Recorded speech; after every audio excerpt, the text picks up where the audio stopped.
This is another little tennis stand. I put a little pole on here with a spring that I got from it was just a clothes hanger, and I took the spring out of it and cut it in half and put a tennis ball in, screwed a tennis ball in, and an old fan that was discarded, and it has a little weight in the bottom. And now I can just practice, and the idea is not to hit hard, but to practice softly. And so here I'm practicing, and it's a great way of practicing. This happens to be kind of high. I put a little tape so this wouldn't move as much, but it's practicing high balls. So if you notice that I'm shoulder balls, a lot of times people have trouble hitting shoulder height. What a great way of practicing. And if I want to adjust it, I can go lower or for the low ball, but here I can go to high ball. And so if this turns, I go around and I just move where the ball tilts. I just turn around and keep on moving with the ball. And here's it's going this way. So I'm just practicing. Shuffle around here and just practice hitting the ball. And so I can turn with my hand, but it's just a simple way of practicing. I can practice going over the ball. I can practice going up. It's just a good way of practicing high balls too. So think about this, a little tip for you.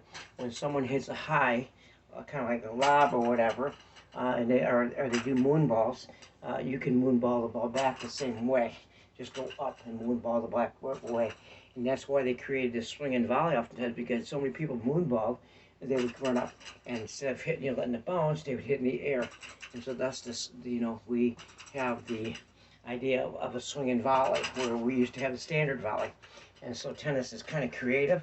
It's a fast game, and so you have to be prepared to be able to play.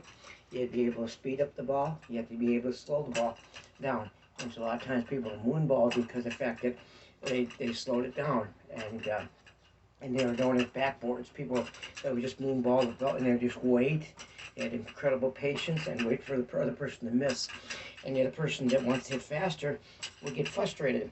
So so a solution to that was, instead of the ball, playing moonball with somebody, hitting the ball back with mini lobs or lobs, what you do is you run in, just when they went to hit, and you take in the air, and then you would attack. So you had more of a attacking swing and volley, and so that's one way that gave the elements a prize. And sometimes matches that would last forever if people just sat there and moonball back and forth. It would last forever. And so this is a good way of practicing. And so this is for high balls. You notice it's shoulder high. You can raise it, or I could lower this. If I want it lower, I could lower this to take one of these brackets out and be low.